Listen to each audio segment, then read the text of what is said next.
Hola, así, ahora sí. Arratsaldeon guztioi, buenas tardes a todos y todas los que estéis aquí presentes.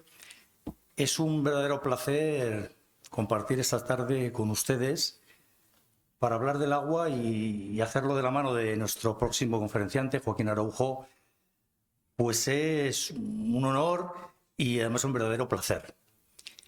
Miren, hablar del agua desde un enfoque hidráulico, bien puede hacerlo un ingeniero, hacerlo desde un enfoque hidrológico, un geólogo, un geógrafo, hacerlo además desde un enfoque ecosistémico, un ambientólogo, un biólogo, pero hacerlo desde un enfoque holístico, integrando esos otros tres enfoques y además vincular los valores culturales, emocionales, lúdicos, culturales y territoriales del agua, le da un valor especial. Y Joaquín Araujo es probablemente una de las personas más autorizadas para hablar del agua desde dentro, desde, lo decía Miguel Unamuno, el alma del paisaje.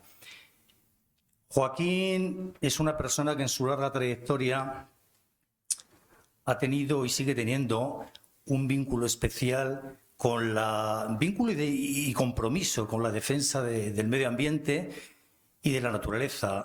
Toda su vida ha estado ligada a ese fiel compromiso de ir de la mano de la naturaleza para defenderla y para promover su conservación. Podría estar, bueno, pues toda la tarde hablando de los méritos y honores que avalan la trayectoria de nuestro próximo ponente. La mayor parte de ustedes, los que están aquí, conocen esa trayectoria. Yo les voy a dar algunas pinceladas. Joaquín ha dedicado y sigue dedicando la mayor parte de su tiempo y de su vida a ser campesino. Él se define como pastor de cabras. Es un agricultor y un ganadero ecológico. Es una persona que a lo largo de su vida ha plantado pues, aproximadamente un árbol por cada día que ha vivido, y eso hace que nos podamos ir a 26.000 o 27.000 árboles. Probablemente sea una de las personas que a título individual ha hecho esa colaboración o ha echado esa mano a la naturaleza plantando árboles.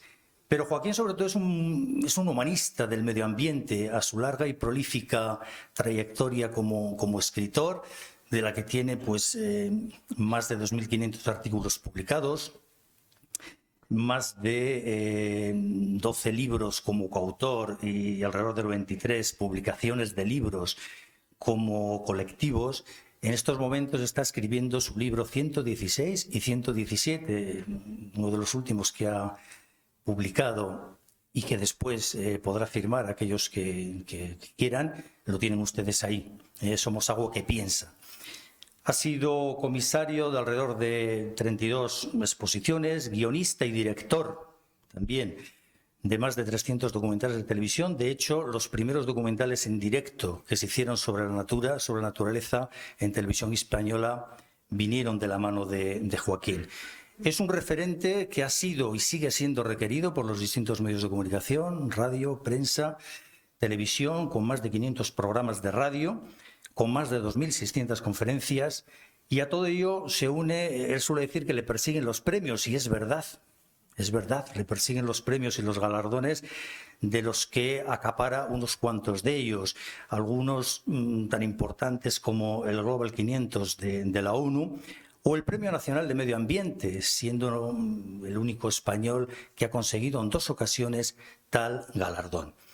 Ha sido una persona que también ha estado nominada a los premios Goya y a los Oscars de Hollywood por su participación en la película que todos ustedes conocerán, Nómadas del Viento. En definitiva, Joaquín es una persona que, además de referente en la defensa y en el compromiso, la defensa y la salvaguarda del medio natural, es un lujo tenerle y escucharle, porque habla desde el alma, habla desde dentro. El agua, a él no le gusta llamarla recurso, ¿verdad? Él prefiere llamarla don de la naturaleza. Es un bien de interés público, un activo ecosocial que, en clave de sostenibilidad ambiental, debemos cuidar y proteger para que las generaciones venideras puedan seguir disfrutando de ese don de la naturaleza, de ese bien de interés común que tenemos todos que conservar y proteger. Y Joaquín probablemente sea la persona que ha adquirido a lo largo de su vida ese compromiso en defensa del medio acuático, de la naturaleza en general, pero el medio acuático, de los ríos, de los arroyos, de los lagos, de los humedales, de los deltas, de los estuarios, de las aguas subterráneas que no las vemos pero están ahí y que después afloran por esas alfaguaras, por esos manantiales, y del propio mar, el propio mar donde empieza y donde termina todo para volver a empezar y elementar la magia del ciclo hidrológico. Todo eso Joaquín lo ha hecho desde el corazón, lo ha hecho desde el alma, y por eso verdaderamente es el poeta del agua. Desde aquí queremos agradecerle a Joaquín su presencia. Le vamos a dar la palabra y la bienvenida con un aplauso. Y Joaquín, tienes la palabra.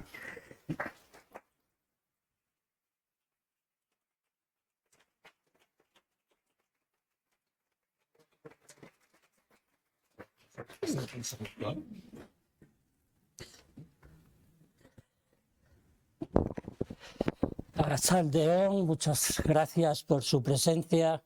Buenas tardes. En fin, este desmedido, casi diría que elogio, que conste que no ha mentido. Sí.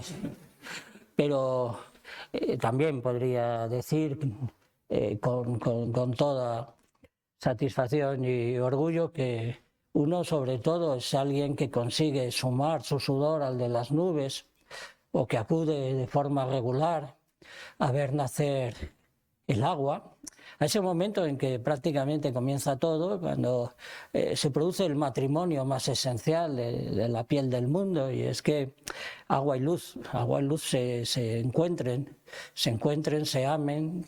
Uno proporciona brillo, una serie de chisporroteos fascinantes a esos primeros borbotones del agua que ha aflorado después de una larga historia subterránea, que además es probablemente una de las características que más se nos escapan de lo que hace la naturaleza con nuestra forma de entenderla, comprenderla, y no digamos de una elemental forma de consideración y respeto. Lo importante es invisible, curiosamente, ¿no? Y nos sucede que aunque sea invisible dependemos de ello. Es invisible la mayor parte de la cordialidad, pero está ahí y hay que agradecerla. Yo me siento especialmente agradecido por esta oportunidad de compartir lo que no solo es esencial para todos. Nada está más compartido en este planeta, en la totalidad de sus seres vivos, que el propio líquido, el líquido de la vivacidad. Pero esa minúscula, casi ridículamente raquítica porción del agua que somos los seres humanos, pues nos movemos por algunas de esas invisibilidades. Probablemente la más importante es la gratitud. Y también hay una crisis de gratitud, no voy a caer en ella. Me siento especialmente agradecido por esta invitación, por esta oportunidad, y sobre todo por el momento que nos toca vivir, porque si siempre ha sido crucial, en el más amplio sentido del término, el agua siempre ha estado ahí, siendo necesidad y siendo el gran lujo del planeta y de la especie autodenominada sabia. Gratitud por el momento, insisto en esto. Gratitud porque estamos a punto de abordar las dificultades mayores que jamás haya tenido el ser humano a la hora de plantearse su propio estar, su propio hacer y su propio proyectar, ¿no? Por otro lado, yo ya estuve dentro de las iniciativas de esta organización que, por otra parte, pues también demanda un agradecimiento expreso. Y no menos esta presentación de Víctor, que también supone otro lazo más Él está en la Agencia Vasca del Agua, con la que he tenido también el honor de trabajar. Hemos hecho un libro hace pocos meses, pero también he aprendido muchas cosas de lo que aquí se ha llevado a cabo, de lo que aquí el agua ha propuesto a nuestra sensibilidad y a nuestra inteligencia. Fíjense incluso que hay un momento absolutamente fundamental en mi propia trayectoria como escritor, y por eso tengo esto aquí. Esto que ven ustedes es un libro que se publicó aquí en la ciudad de Vitoria por la Fundación IKT. Es un libro manuscrito que literalmente entronca con una de las propuestas del agua. Es un poco rebelde escribir a mano en estos momentos, en que incluso no se escribe ni siquiera ya ni con papel y pluma como demanda un libro manuscrito. Pero es que escribir es hacer fluir otro tipo de caudal, es dibujar la geometría del espíritu, es una rebeldía frente a la aceleración incesante, y no hay forma de desconocimiento o de ignorancia probablemente más desastrosa que considerar que hacer las cosas más deprisa nos mejora. No hay absolutamente nada de lo que pueda hacer un ser humano, con una sola excepción, que sea mejor por más rápido.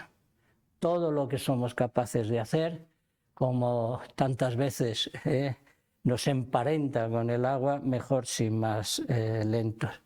Bueno, por todo esto, por todas las confluencias que yo mantengo activas con el País Vasco, con sus aguas, con la propuesta que viene precisamente de una forma de vivir el paisaje que no ha sido demolida del todo en el alma de los vascos y de las vascas, pues por todo ello estoy feliz aquí.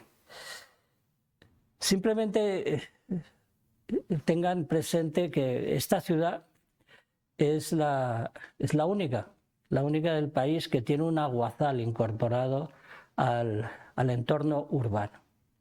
Esta singularidad, que además entronca con otra de mis facetas históricas, yo durante algunos años fui ornitólogo profesional y me dedicaba a llevar a cabo censos de aves, sobre todo de aves acuáticas en invierno. Bueno, Salburua pues es una excepción, es un aguazal que fertiliza, como todos los paisajes de agua acostada, el lugar en donde están. Frente a una tendencia que ha sido literalmente no solo ignorante, sino prácticamente suicida a lo largo de la historia, que era la erradicación de la humedad en los suelos, la desecación incesante de los paisajes capaces de albergar la mayor algarabía vital.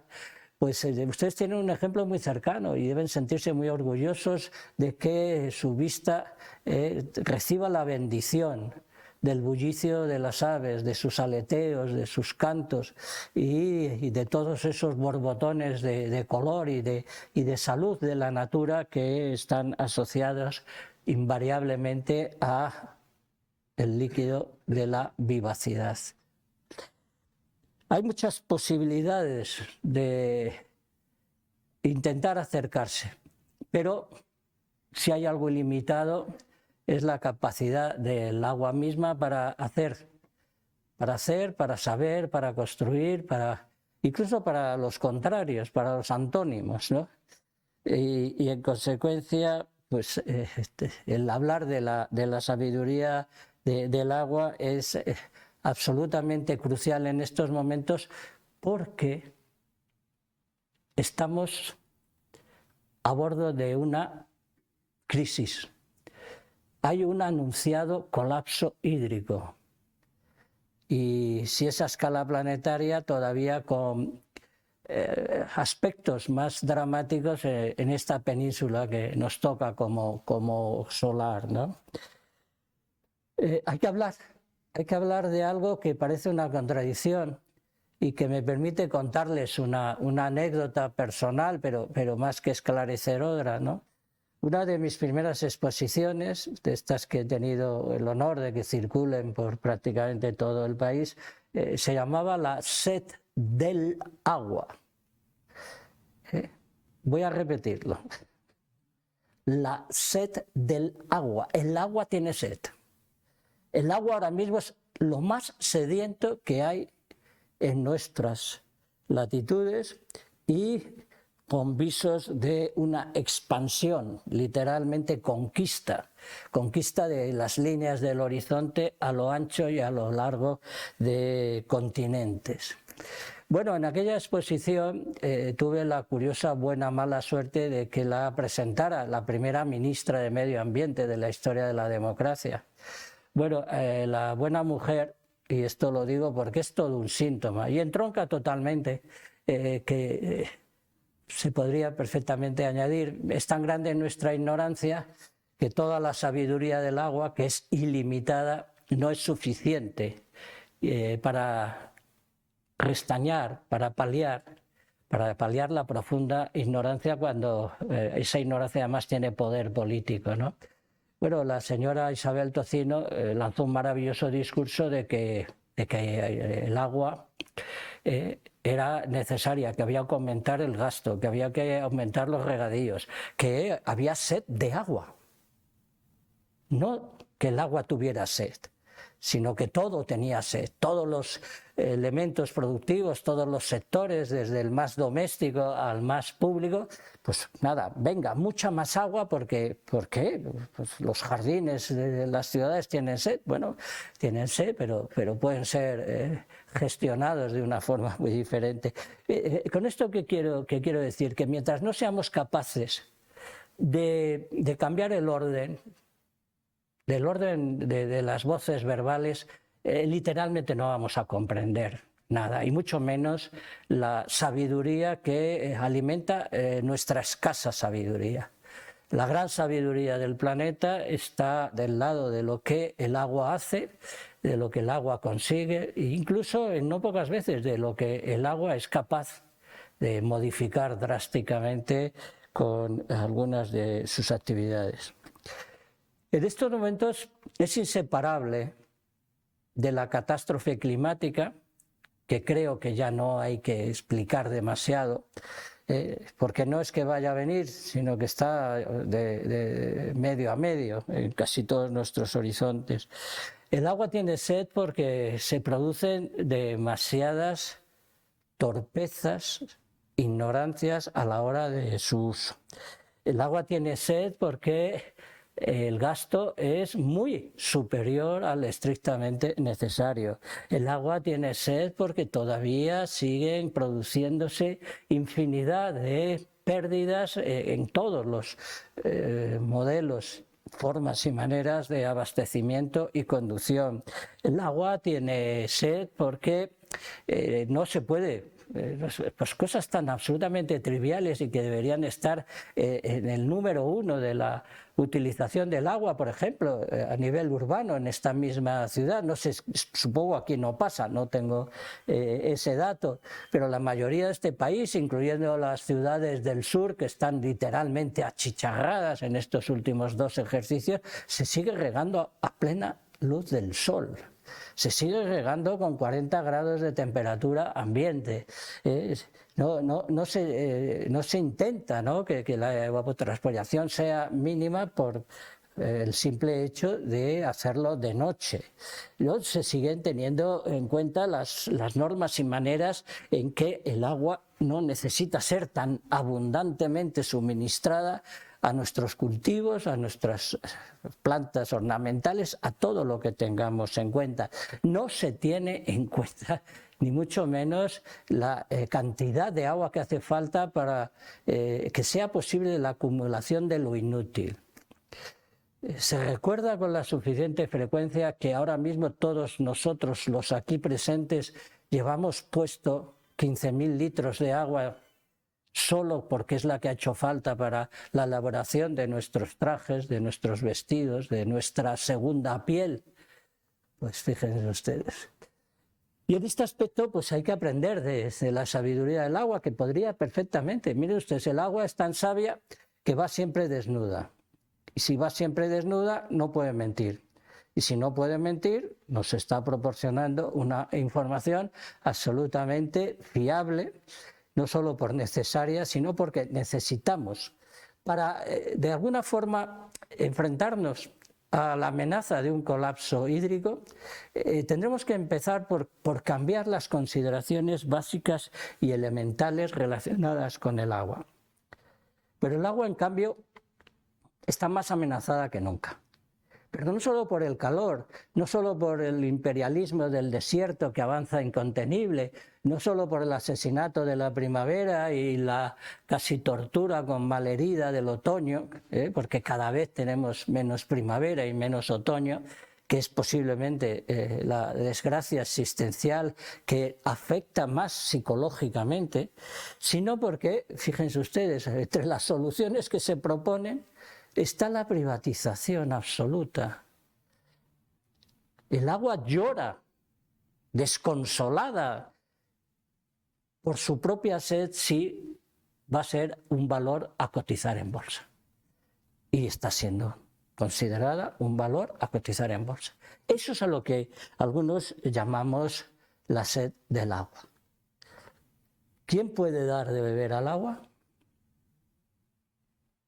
Solo el potenciador, el provocador de ese conato de colapso hídrico en el que estamos ya instalados.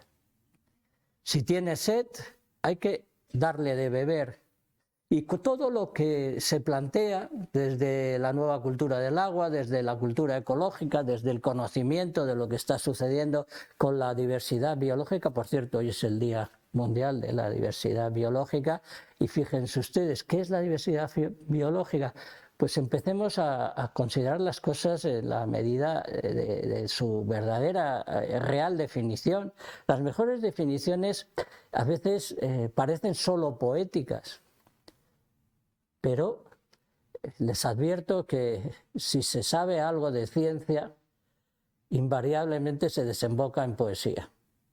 Los grandes científicos de la historia de este mundo han dicho que allí donde se acaba la posibilidad de la descripción materialista, realista, más o menos desmenuzadora de la realidad, que es lo que hace la ciencia en muchísimos aspectos, pues tiene que llegar finalmente alguien que lo unifique todo con una metáfora. La metáfora de la sed del agua es válida, por mucho que la señora ministra no se enterara, y estaba presentando una exposición que hablaba de todas las formas en que el agua tiene sed y en todas las formas en que nosotros podemos dar de beber al agua, porque dar de beber al agua será, entre otras cosas, seguir con las posibilidades de todo lo que sabemos hacer en otros campos, porque no hay ninguna realidad que sea posible sin agua. Sabiduría, casi inabarcable. Pero, ¿qué es la sabiduría? Miren ustedes, definir el agua es casi tan imposible como definir la vida. Son realidades tan absolutamente confluyentes, y la palabra no puede ser más intencionada, que escapan. Y yo digo que escapan afortunadamente, porque también la definición, incluso aunque sea una definición hasta cierto punto literaria, es compartimentar, es hasta cierto punto un aislamiento, una suerte de disección de todo eso. Claro, cuando el agua participa en la totalidad de las combinaciones de la bioquímica, es decir, en la totalidad de lo que internamente potencia la totalidad de las vidas, cuando participas en todas, pues realmente pues, dicen, mire, definición de agua, lo ilimitado, lo inmenso. Pero habrá que intentar alguna cosa más. Bueno, pues fíjense ustedes, el agua es la sustancia más original del cosmos, porque sabe hacer todas las cosas, todas. Y claro, Eso inmediatamente nos puede situar en una postura de veneración, quizás hasta con visos de trascendencia. Si a alguien le apetece, a mí me parece muy bien, el agua ha sido sagrada durante muchísimos milenios, ha sido completamente sagrada durante 100 veces más tiempo que vejada por el insulto de llamarla recurso. Es decir, que ahora, en muy poco espacio de tiempo y muy recientemente, el agua es una más de las mercancías y durante la inmensa mayor parte del intento de ser sabios que ha cometido nuestra especie, intento de ser sabios que curiosamente en muchos aspectos retrocede en los últimos decenios, ¿no? De Zeus llueve. Fíjense ustedes, esto ha sido una expresión a lo largo de muchos siglos. Cada vez que llovía decía Zeus llueve, o sea, ni más ni menos que la primera divinidad del politeísmo estaba asociado a cuánto vale el metro cúbico de agua. Pues evidentemente hay una pequeña diferencia, ¿no?, entre ir a ver nacer el agua, porque es significativo, porque en el fondo estás viendo nacer todos los futuros posibles, o que los manantiales estén considerados exclusivamente como una fuente de alimentación del embalse más cercano, son literalmente abismos. Y mientras predomine la emasculación, ¿no?, del sentido absolutamente profundo de lo que es venerable, y no quiero decir con esto que haya que sacralizarlo, simplemente es una veneración pues muy racional por una parte, pero ¿por qué no? Si vemos con dos grandes gotas de agua, ¿por qué no? ¿Por qué no un agradecimiento directo a bordo de admiración, a bordo de fascinación? ¿Quién no se ha parado a contemplar los oleajes? ¿Quién no se ha parado a ver ese nacimiento del agua? ¿Quién no se ha parado a la orilla de un río simplemente para fluir con lo que fluye? Si esto es yo creo que un apriorismo emocional, lo llevamos puesto, no nos cuesta nada, pues no nos debería costar el que seamos consecuentes con esa fascinación que despierta en nosotros, ¿no? Por tanto, tendremos que ser capaces de buscar algo más de sabiduría, precisamente en la que nos demuestra incesantemente el líquido de la vivacidad. Fíjense, es probablemente uno de los temas de mayor debate, ahora mismo de una forma un tanto desconocida. Una vez más, lo importante es invisible para los ojos, ya saben ustedes, la cita probablemente más repetida de la historia de la comunicación. Pues hay un gran debate en el mundo académico, en el mundo de los filósofos, ¿no? Y es o nos vinculamos a lo que ya somos y somos agua, y esto es realidad numérica, estadística, emocional, biológica, es absolutamente incuestionable que somos agua.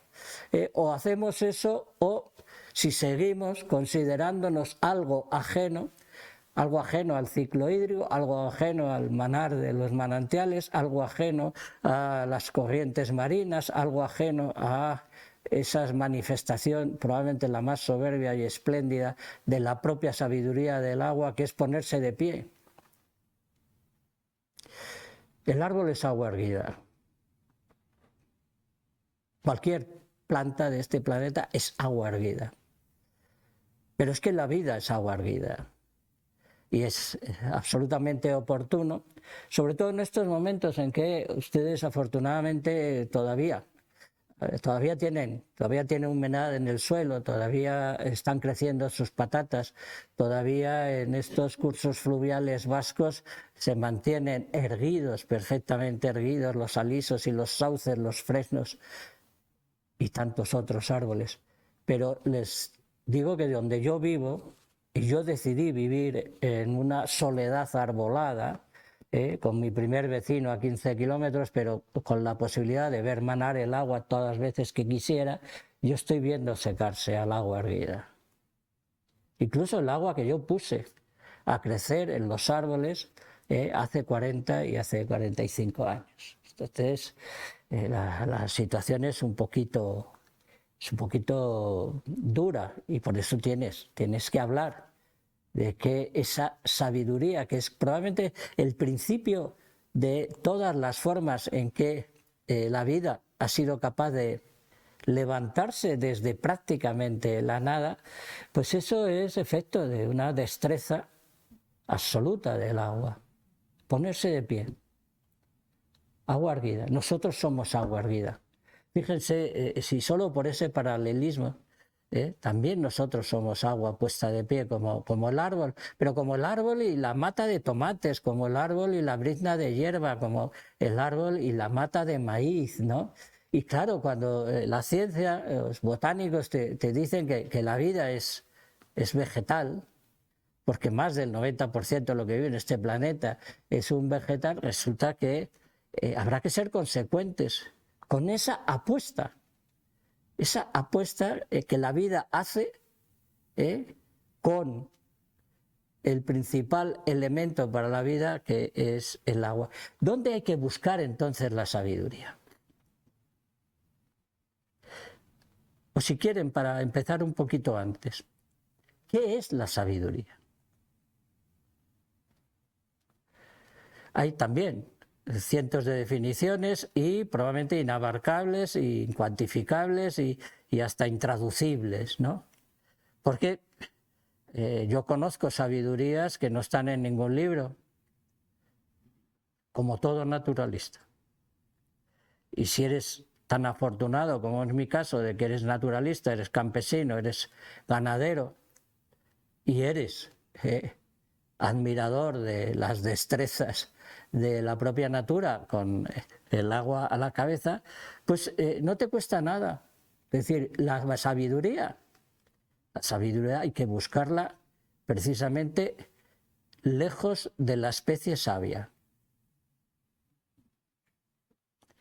La sabiduría hay que buscarla.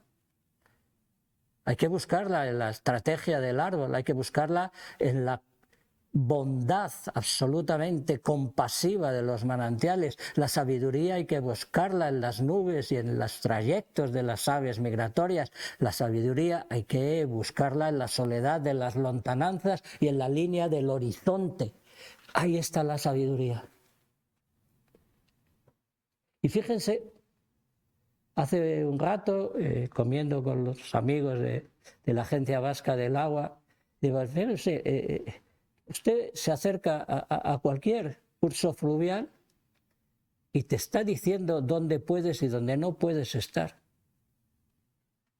Simplemente el río no dice nada, el río lo dice todo. Lo dice todo porque es sabio. Y te dice, no te instales en mis dominios, porque tendrás la otra cara, la dramática otra cara del agua. No es voluntaria, pero el agua mata, también mata, lo sabemos. No quiere matar, es decir, el único que sabe matar queriendo matar y procurando matar es la especie sabia. Por tanto, es inadecuado llamarla sabia, porque todas las formas de violencia de este mundo están vinculadas a la ignorancia. Todas. Por tanto, la terapia contra la violencia y sobre todo la terapia contra la violencia, contra la esencia de la vida, es decir, contra el agua, pasa precisamente por aceptar la sabiduría del propio líquido. La sabiduría podría ser perfectamente cómo mantiene, fíjense, es que es tan buena. Casi la tengo como la mejor definición, es de Saramago, de José Saramago. La sabiduría es tener la suficiente información, conocimiento y sobre todo voluntad anímico-psicológica para no hacer sufrir. Los sabios no maltratan a sus compañeras, los sabios no declaran guerras, los sabios no destruyen la transparencia del agua. Pues es una posible aproximación a lo que estamos necesitando. Sí, porque ahora resulta que la sabiduría va a estar en unos algoritmos que por lo visto son capaces hasta de crear una realidad absolutamente distinta de la que queremos. Es porque esta es la gran, terrible locura de la ignorancia a bordo de los sistemas de transmisión instantáneas de información, que nos hacen mucho más ignorantes, no mucho menos. Que no piensen por ti, por favor. Y no digamos el que no sientan por ti. No alquiles tus emociones, por mucho que te den 4 duros. Pero estamos en esas. Y cualquier día de estos, una sabiduría artificial nos dirá que está muy bien que el agua cotice en la bolsa de Nueva York. Y para colmos, convencerá a la mayoría.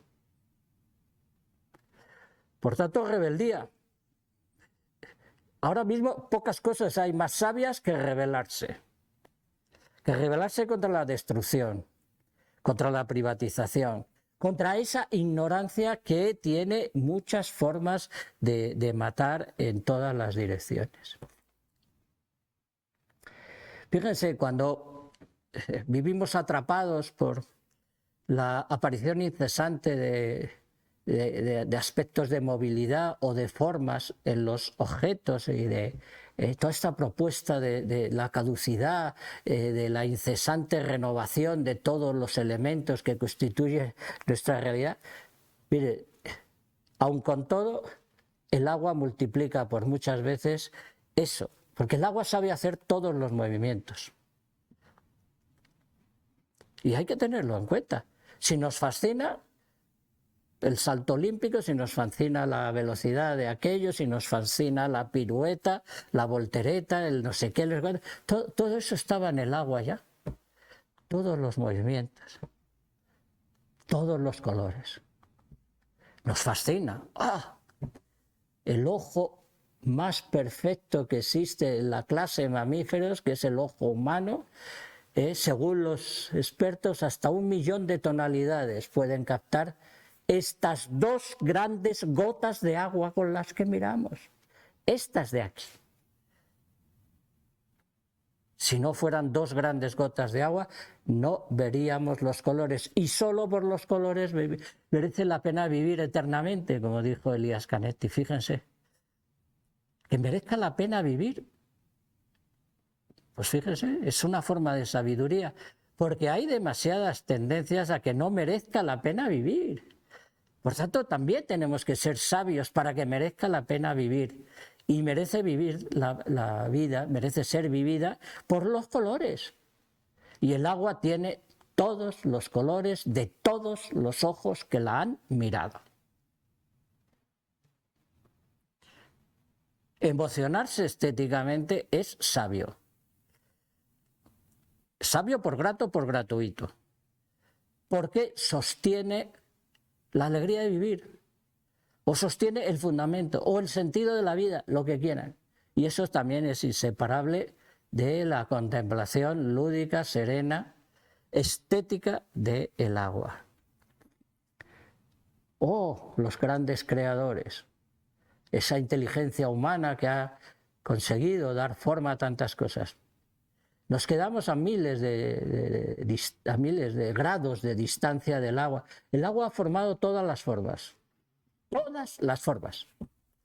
Aquí mismo, dentro de este ámbito, de este local, no hay nada que no haya tenido una participación decidida del agua en su conformación.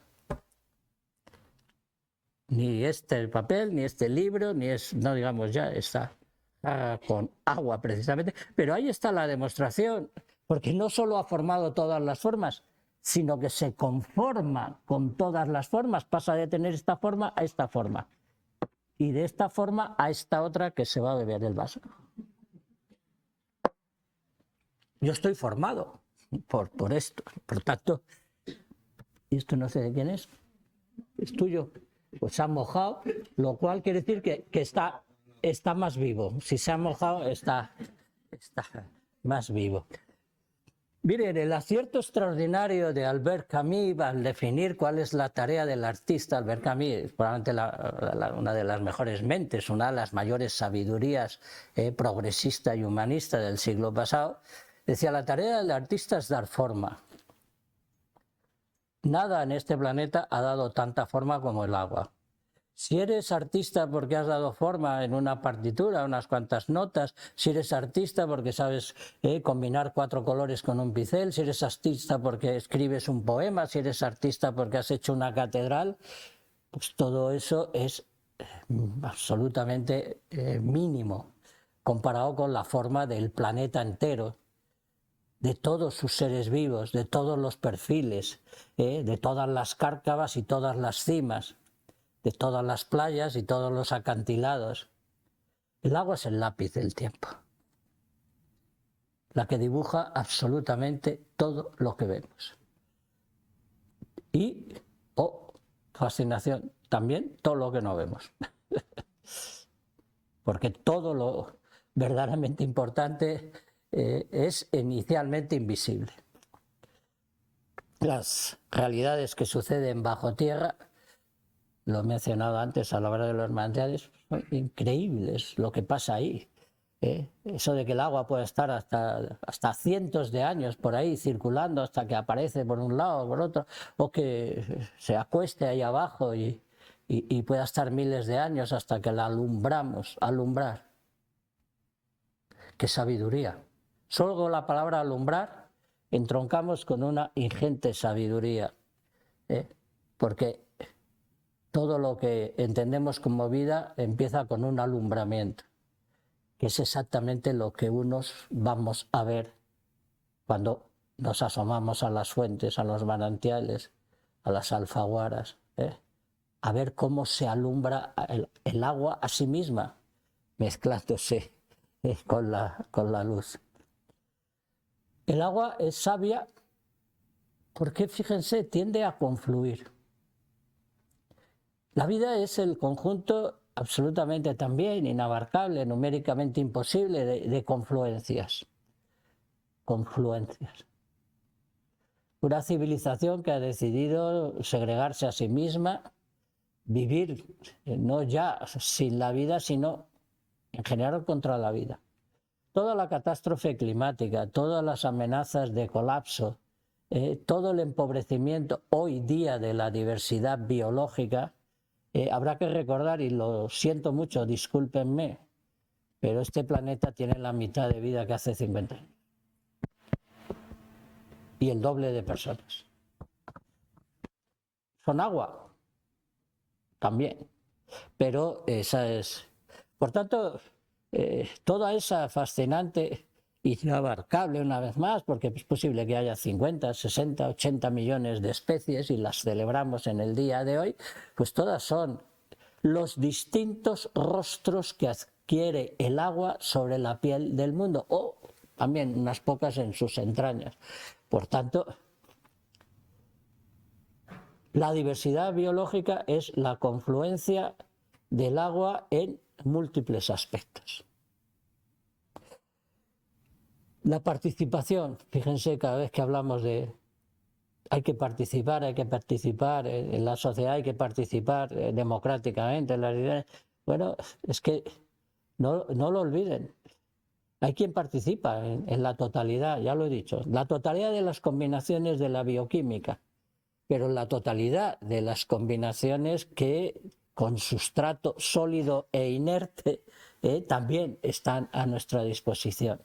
Y son absolutamente fundamentales los aspectos con los que el agua participa en el proceso más esencial y por tanto más sabio que ocurre en el planeta Tierra, que es la fertilidad natural. La mejor forma de aproximarse a eso de que crezca algo sobre la Tierra, se debe al proceso de la fertilidad, y la fertilidad es un producto del agua. El agua fertiliza a la fertilidad. Y ese es un modelo absolutamente extrapolable. Es lo que debería ser también la búsqueda de sabiduría por parte nuestra, estaría imitar a la fertilidad. ¿Saben ustedes qué es la economía circular? ¿A qué han oído hablar de ella? La economía ecológica, la sostenible, la no sé qué, tal. Bueno, pues es imitar el modelo de la fertilidad natural en nuestras actividades económicas. Por tanto, sería una forma de sabiduría, porque seríamos consumidores que no nos consumiríamos a nosotros mismos ni consumiríamos al mundo, porque la fertilidad es la renovación incesante de las posibilidades de crecimiento sin agotamiento. Sabiduría, en una palabra. Estamos atrapados en el crecimiento. La esencia de esta sociedad, de este modelo económico, de esta civilización, de esta ignorancia suprema, es que queremos, porque nos lo creemos posible, que hay que crecer y crecer. Pero no hay crecimiento sin destrucción, no hay crecimiento sin esta colaboración decidida en todos estos conatos de colapso. Por cierto, por si alguien le mueve la curiosidad, en estos momentos tenemos 7 colapsos iniciados, 7. Es decir, tenemos una cantidad de posibilidades de vivir un colapso y todos ellos son espectaculares. Y casi están jugando a las carreras, a ver quién llega antes. Si el colapso hídrico, si el de la productividad biológica, si el de la diversidad biológica, si el de las corrientes termoalinas del océano, si la catástrofe climática, si la habitabilidad de unas determinadas zonas del planeta, y si me apuran, en colapso social. Pues todos esos están en marcha. Colapso social porque los crecidos, los ya beneficiados, todavía están queriendo crecer más y ser más beneficiados todavía. Es decir, el colapso de la desigualdad extrema. Todo eso está en marcha. La natura, que no es más que los distintos rostros del agua, es sabia porque no tiene nada que ver con ninguno de esos colapsos. Porque ha inventado, porque la historia de la vida es el enfrentamiento al acabamiento de las realidades vivas. Y todo eso es parte de la sabiduría del agua. Si tenemos caprichos estéticos, también está el agua. Ya hemos mencionado los colores, pero pensemos en lo que supone. Si hay forma de sensibilidad, de apreciación, también está entre las aportaciones que el agua hace a nuestras aspiraciones estéticas. No solo por lo del lápiz del tiempo, no solo por los colores que pueden percibir nuestros ojos, son, entre otras cosas, las destrezas de permitir que crezca lo que nos permite crecer. Yo veo belleza en cada planta. Cada vez que vas a la huerta a explorar cuánto ha crecido, a ver si hay algún nuevo color en la huerta que te puedas comer dentro de unos días, eso no solo es el sentimiento más normal del agricultor, del campesino, eso es base fundamental de una apreciación valorativa de lo que sabe hacer el agua. Y desembarcamos en lo más importante. El agua sabe anuestrarnos. ¿Qué quiere decir esa palabra? Se usa muy poco. Es un término ya en funcionamiento en los ámbitos filosóficos y en los departamentos de filosofía moral de las universidades. Anuestrarnos. Por 2 grandes conceptos básicos. El agua nos dice que somos uno. Y al ser uno, al ser todos parte de los infinitos rostros que adquiere el agua en este mundo, pues está bastante claro que no solo somos agua que piensa, sino que somos hermanos de agua. Fraternales, hermanos de agua, pero no solo los seres humanos con los seres humanos, que esto lo tenemos bastante, lo tenemos bastante leído y bastante escuchado, aunque quizás poco practicado, la famosa fraternidad de los ideales revolucionarios, pues, pero es que da la casualidad que somos hermanos de las otras formas de vida, somos hermanos de agua. Pero como la sangre también es agua, en más de un 90%, pues eso de llamarnos hermanos de sangre es equivalente a llamarnos hermanos de agua, y somos hermanos de agua de la secuoya, somos hermanos de agua del delfín, somos hermanos de agua de la liebre y de la mariposa. Y no es baladí, es pura sabiduría. Pocas cosas necesita más esta especie, pocas cosas necesita más esta situación, el planeta, la vida en general, que no considerar que es ajena, que no considerarnos distintos, considerarnos agua que piensa, agua que ve, agua que respira, agua que come, para esa teoría verdaderamente ética de la unificación. Muchas más cosas sabe hacer el agua y no terminaríamos nunca, pero déjenme que les hable de las dos más importantes. Terminaré leyendo un poema porque insisto en la idea de que solo se puede entender lo que es el agua desde el planteamiento de la poesía. Todas las realidades que podamos apetecer lucubrar sobre ellas, pensarlas, sentirlas, en teoría tienen una suerte de punto de desembocadura. Bueno, las desembocaduras son importantes porque no termina nunca. Un río desembocando no ha hecho más que empezar. Si algo enseña el ciclo hídrico del que formamos parte, esto también es importante. Si el agua nos puede enseñar algo, es a formar parte de algo tan especialmente fascinante como es la circulación incesante del agua. Y miren ustedes, estamos aquí y podemos escucharnos unos a otros, de momento de forma descompensada, porque hablo yo demasiado y demás.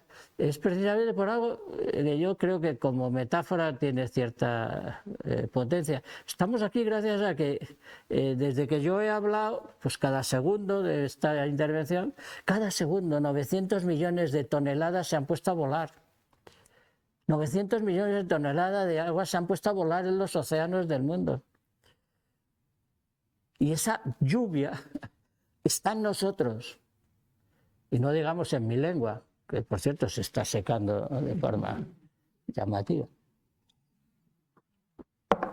Fíjense, pero sí estamos desolados por nuestra propia desembocadura, porque la llamamos final. La llamamos muerte.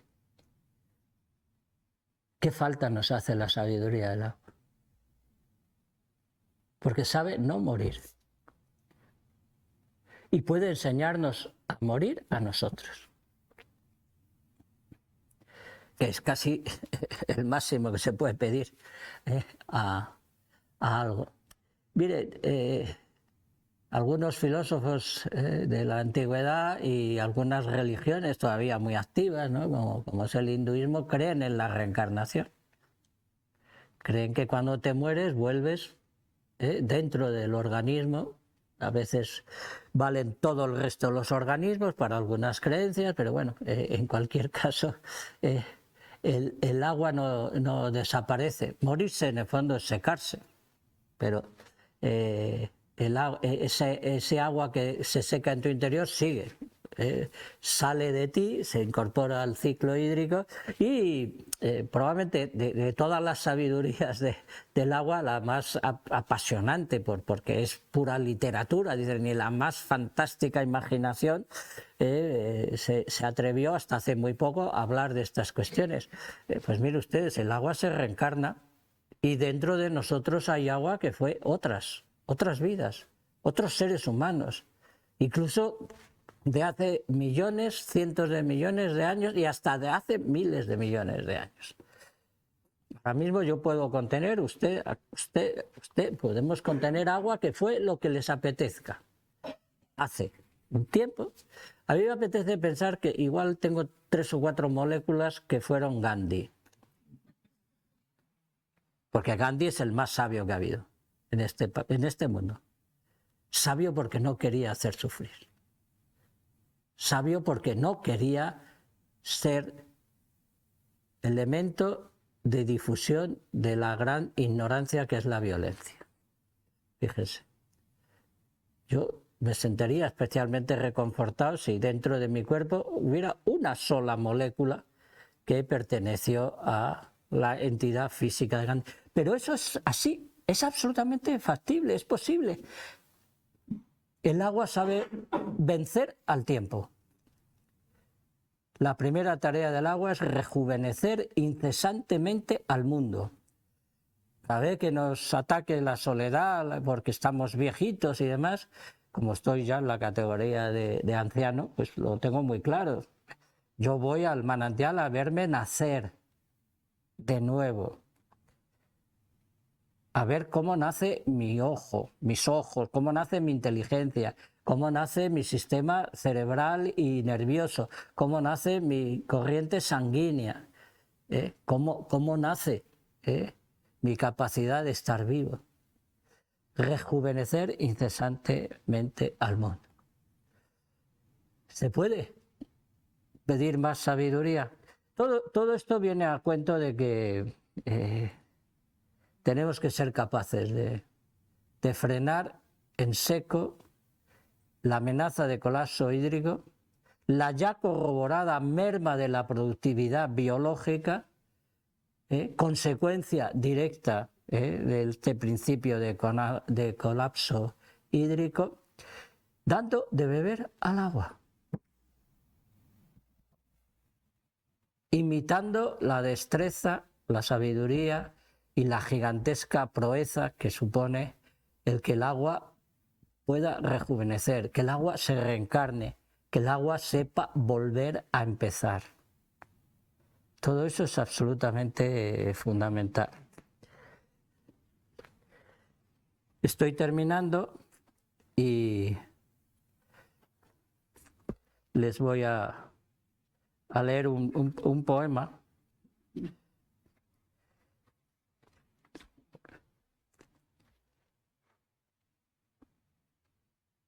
El poema se llama Agua, evidentemente. Agua escrito en chino. Ahora verán por qué. Nadó contra la nada y consiguió extinguirla. Nunca y nada concluye porque siempre está comenzando. Ahoga a todos los acabamientos. De tan eternamente vieja que es, no tiene memoria. Por eso es lo más joven que nos sucede para disolver ancianidades. Vence al tiempo y al espacio volviendo a empezar. Acepta máximos de promiscuidad. A todos nos hace el amor. Todos le hacemos el amor. Consigue ser todos los cuerpos y consiente todas las formas que forma. Consigue ser hogar e inquilino simultáneamente. Qué importante, voy a hacer un paréntesis. Qué importante es esto. No lo he incluido en la sabiduría, pero fíjense ustedes. Cuando tenemos desahuciada a nuestra especie voluntariamente de su único hogar, cuando se trabaja con empeño, con tecnologías y con inversiones multimillonarias en desahuciarnos de la tierra, qué importante ser el contenido y el continente, ser como el agua, el hogar de la vida y los inquilinos de ese hogar de la vida. Eso también es sabiduría. Incuba la totalidad de los seres que luego viven por estar mojados. Mana para que el verde, la verdad más grande, sea la sábana de todo este planeta. Misteriosamente logra los crecimientos con su perpetuo movimiento. Sabe nadar y flotar, hundirse y volar, caminar y saltar, llorar y sudar. Sabe sobre todo surgir para que la luz la preñe. Primer juguete con el que siguen jugando todos los ojos. Su limpia limpidez completa sugiriendo compasiones. Es origen y destino, es medio y fin. Está dedicada a todas las inauguraciones e incluso vemos y pensamos con ella. A todo y a todos ha salvado y salvará si dejamos que se beba nuestra fascinación. Esa fascinación que es el primer sorbo del respeto.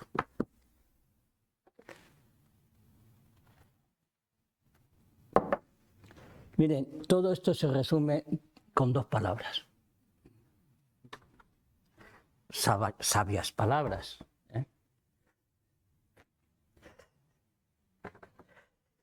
El día que yo más aprendí del agua fue porque abrí un manual de caligrafía china que daba la casualidad que empezaba con la palabra agua.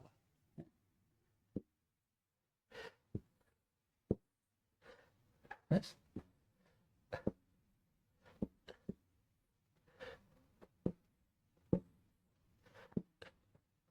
La misma palabra con una tilde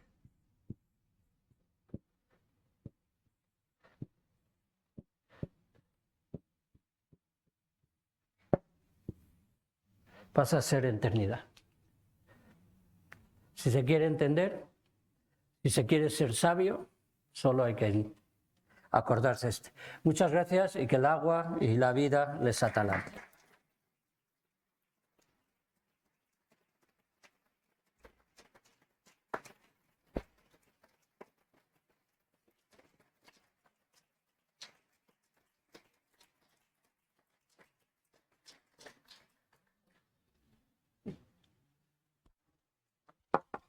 Muchas gracias, Joaquín, por alumbrarnos la sabiduría del agua en sus distintas caras y sus distintas facetas. El agua, como bien has dicho, gracias a esos 2 átomos de oxígeno, gracias a la molécula del agua, gracias a esos 2 átomos de hidrógeno y oxígeno, existimos, nos desarrollamos. Plantea otra sabiduría. Y evolucionamos. De la extrema sencillez a la multiplicación más multiplicada. De la sencillez extrema a la inabarcabilidad de la vida, ¿no? Efectivamente, como bien nos has ilustrado con gran sabiduría, pues nos has enseñado la bondad y las caras de la sabiduría del agua, que no en vano el agua es la savia, con V, de la naturaleza, que con su fluir pues alimenta y trenza las distintas formas de vida en el espacio y en el tiempo. Muchísimas gracias, Joaquín. Ahora se abre un turno de preguntas. Yo os voy a pasando y os doy el micrófono.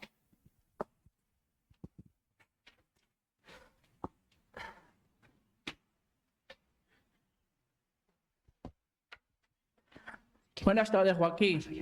En un episodio de El hombre y la tierra, que está Félix Rodríguez de la Fuente, La conquista del agua, que ese río Mundo, explica que hay que cuidar los ríos. Bueno, ¿qué me vas a decir a mí? No, aparte de que andaba por allí, cuando se hacían esas cosas yo estaba en el equipo, pero claro, y sí, cuando Félix Rodríguez de la Fuente vivía, por cierto, os recuerdo, lleva 42 años muerto, ¿no?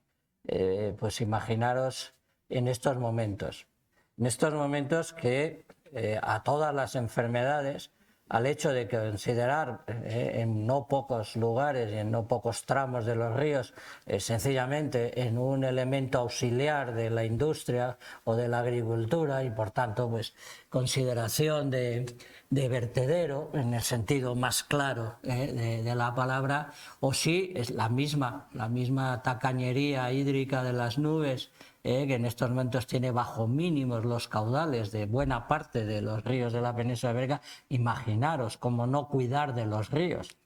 Los ríos además son la manifestación invariablemente más decisiva del paisaje.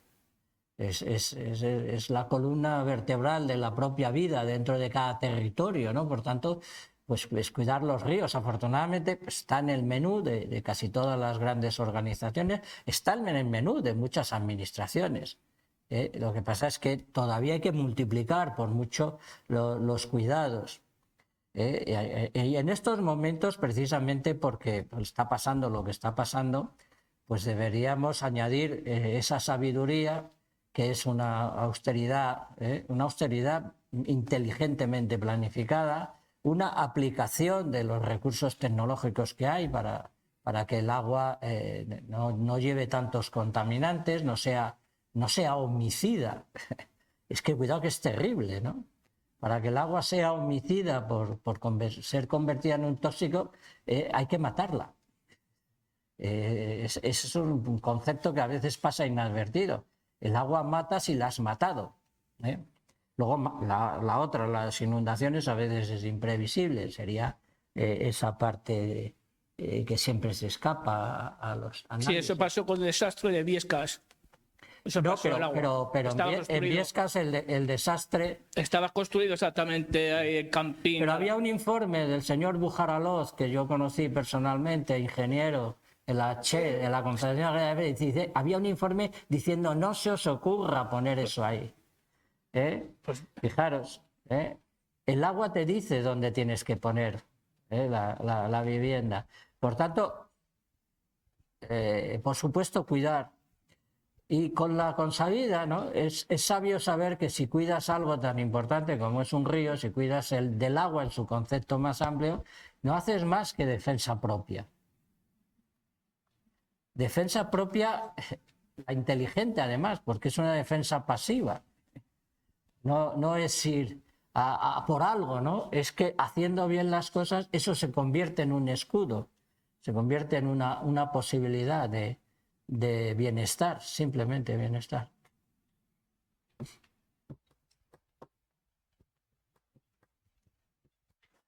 Hola, buenas tardes, Joaquín. A ver, yo tengo 80 años y me pregunto cómo somos tan estúpidos. O sea, yo soy a 45 kilómetros de aquí, en la parte sur de la Sierra de Cantabria, que no teníamos agua, no teníamos, o sea, para recoger el agua teníamos que bajar una cuesta de 1000 demonios, de que éramos pequeños, entonces se ahorraba el agua. Toda la Rioja Alavesa estaba en este plan. O sea, hasta que yo tenía unos 18 años no pusieron agua en el pueblo, o sea, puede hacer 62. Y de repente el despilfarro, el gasto, la prepotencia, el no mirar, los nuevos ricos. Y hablo de toda la península ibérica. Sí, absolutamente. Luego aquí también, o sea, dice de lo de la sequía. El otro día oí que en Cuartango se están secando las hayas y los robles, o sea, las encinas. O sea que solo es eso, o sea, ¿cómo es el ser humano tan estúpido? Pues precisamente por eso hay que buscar la sabiduría donde está. Es que es así. O si quieren ustedes... No, que tampoco es el caso. Porque yo no le deseo a nadie. Yo, aunque tengo como... Como se aprende de los ancestros, sí. Tenían que aprender. No, es que pues las carencias, la austeridad voluntaria son tan sabias como el agua. Nada enseña a vivir mejor que una situación de cierta dureza. O sea, ahora mismo esta civilización es incapaz de pensar en una utilización la suficiente. No digo que te conviertas en una anacoreta, sino vamos a usar los que es suficiente, punto. Pero así es. Es decir, que hemos pasado de muchas situaciones de una carestía que no era en absoluto buena, ni oportuna, ni necesaria, a, como es fácil, lo derrocho. Yo el otro día en un debate de televisión lo dije y alguna gente dice, ¿pero qué me estás contando? Mire, mientras la relación con el agua sea a través del grifo, no entendemos nada. Así de claro. Absolutamente así. O sea, yo lamento ser así de taxativo, pero por eso les he hablado de lo que se ha hablado. Les he hablado de un contacto directo de la contemplación, la asimilación y la profundización de qué sabe hacer el agua, para intentar descaradamente ser biomiméticos en el agua. Por cierto, los mismos que escribían así, escribieron una de las mejores frases más maravillosas del libro del Tao: el hombre de bondad superior es como el agua.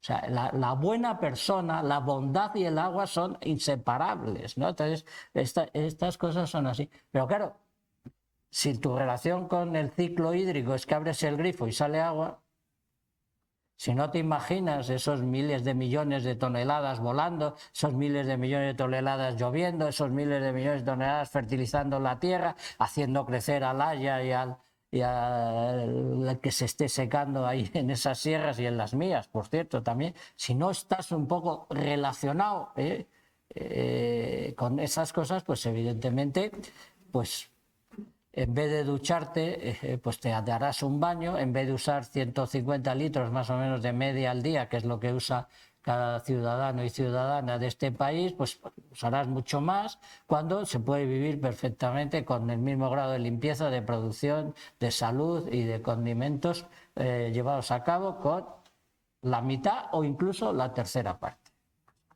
O sea, pues ahí está.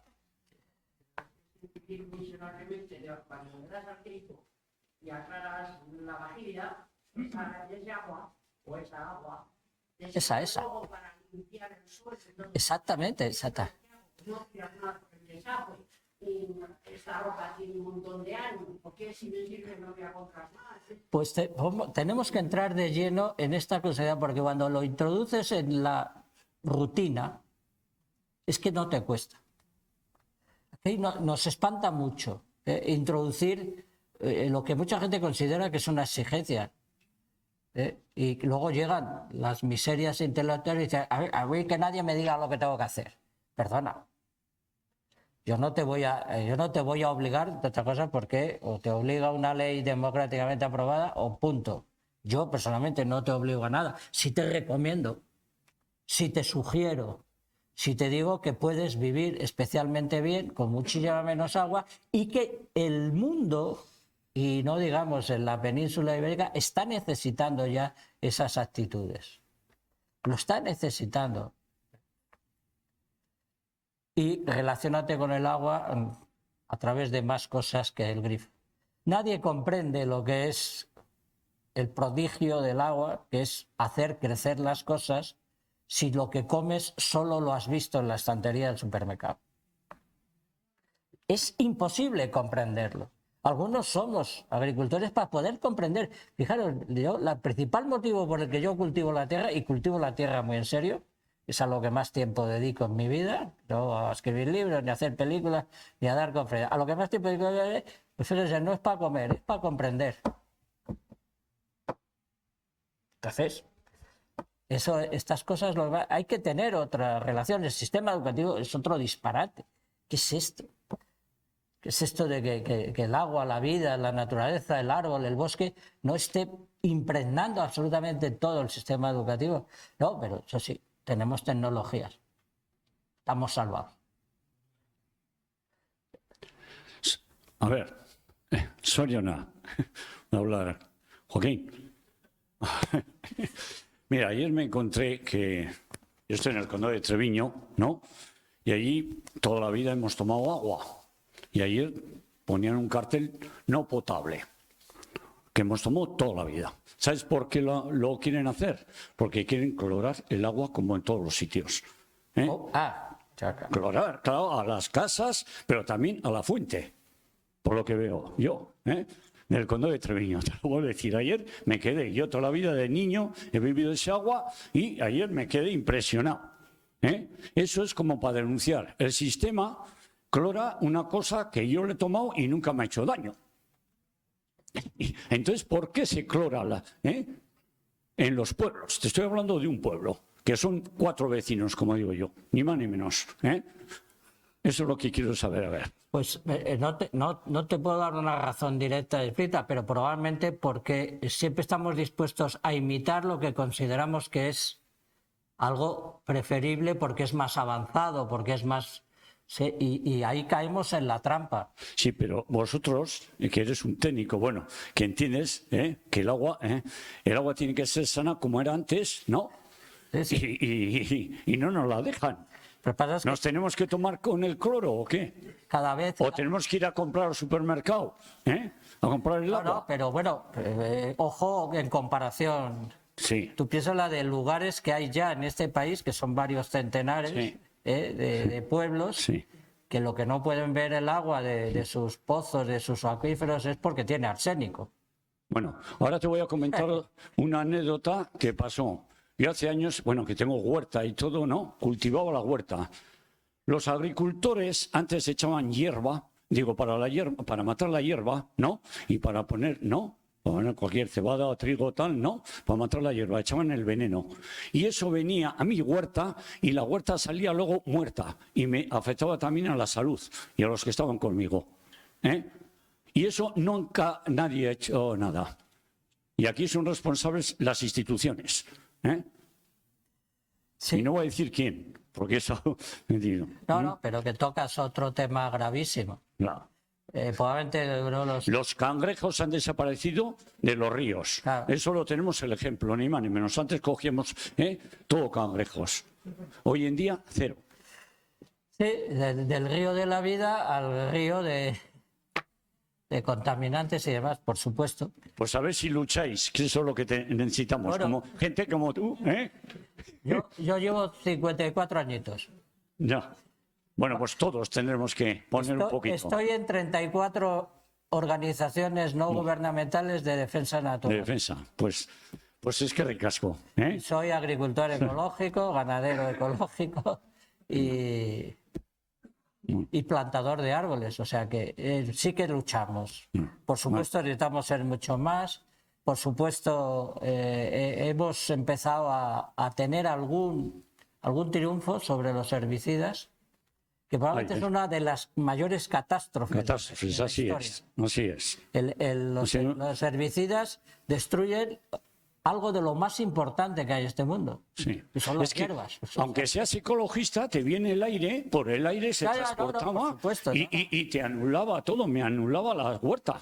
Bueno, pero si solo tienes que pensar en que cuando estalla Chernobyl, hubo gente que se contaminó a 5.000 kilómetros. Así es. Claro, si es que- Así es, así. Y el ciudadano, Por el aire. Y el ciudadano de Bollullos del Condado respira contaminación de Sevilla. Exacto, exacto. Y el del Escorial, contaminación de Madrid. Y luego iban a limpiar a los ríos, todo lo que echaban para el veneno, y así que los cangrejos y toda la vida desaparecía, mataban el agua, ¿no?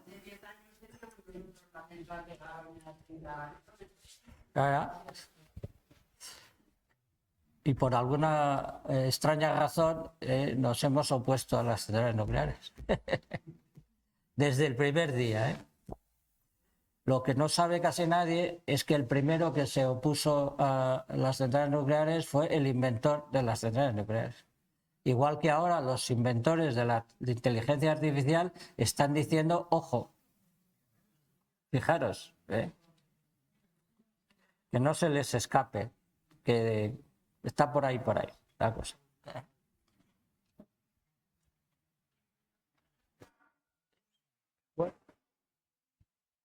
Pues un sorbito de vida, venga, a vuestra salud.